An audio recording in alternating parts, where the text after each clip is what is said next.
Back, you guys. So today last night I was able to print this.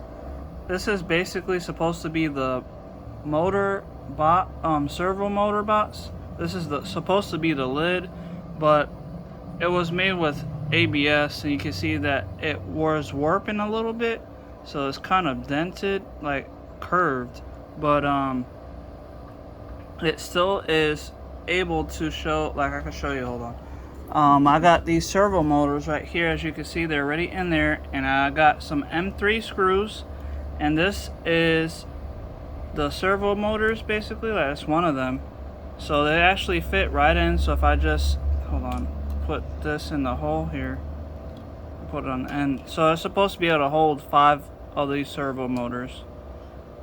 So I got this one here.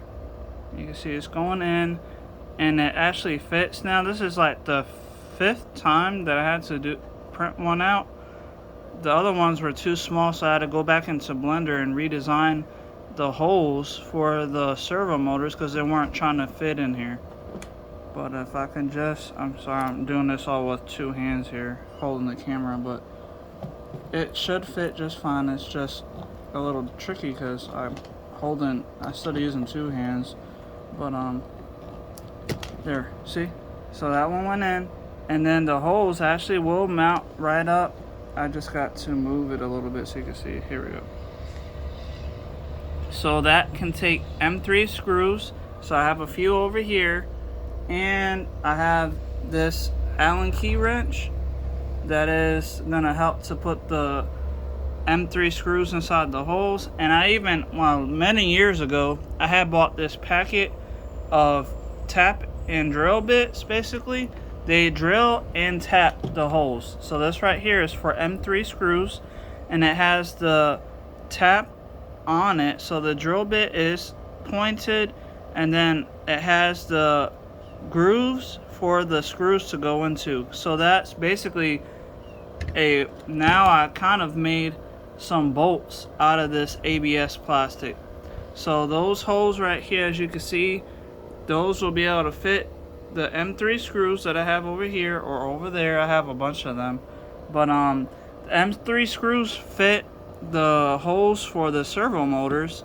So now all I gotta do is just add 2 more screws to this one, and then I am 3D printing me another one of these. I made this white ABS one because I had that filament and I wanted to test out to see if it was going to print, and I had to use a raft just to make sure that it was printing out okay, but it still worked in the center a little bit, so it was easy to peel the part off of the raft because it was already kind of warped.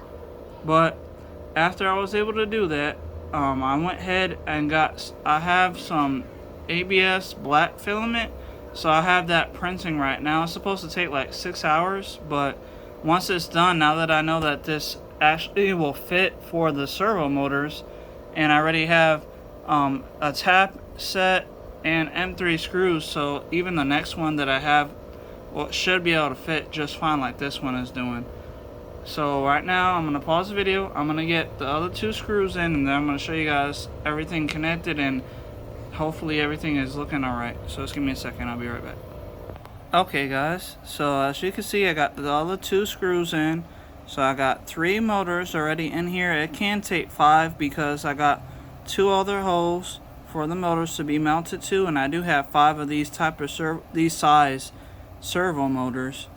And what I did, just to make sure that's nice and tight in there, I have some M3 nuts as well. So you can see right here that there's 2 nuts on these 2 bolts right here.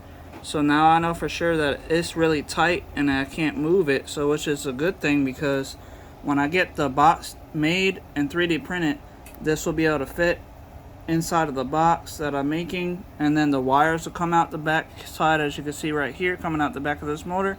It'll come out the back of the box, and then I'll be able to move around the servos forward, clockwise and counterclockwise if I wanted to, using that program that I showed about the servo motor controller.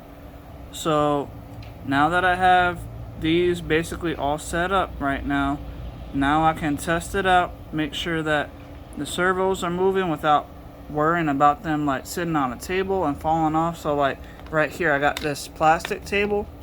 So usually what would happen when I'm moving the servo motors back and forth, the motor has so much torque that it would move on like a table or the surface that it's at. So that's the reason why I was making the servo motor box. So there's 4 holes that I already had made sure that I had drilled out.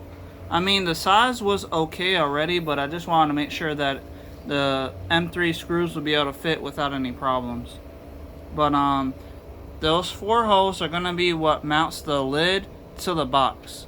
So that's the lid right here with the motors already attached to it. And then when I'm done making the box, when I get some more filament probably, then I'll put the box together. I may have to redesign the box a little bit because I'm pretty sure that the box can actually hold the servo motor controller inside of it, and the holes are wide enough that should let the power supplies wire to go through it to get to the servo motor controller. So I don't know, I may have to redesign the box a little bit so that way I can mount the servo motor controller inside the box as well. But hope you guys are liking the video. Please like, share, subscribe, and let me know what you think in the comments down below. And if you want me to, I will show you guys how I made this in another video, or if you actually want the design, let me know so I can post it to Thingiverse like I did before for the how to make a T-slot into a V-slot extrusion. So just let me know, and I'll definitely make sure I post the links to the STL file so that way you can 3D print your own servo motor controller box. But right now, so far, the servo motor controller box is going to be able to hold 5 servo motors, and these are the size type of motors. So you can see right here, it is the MG996R.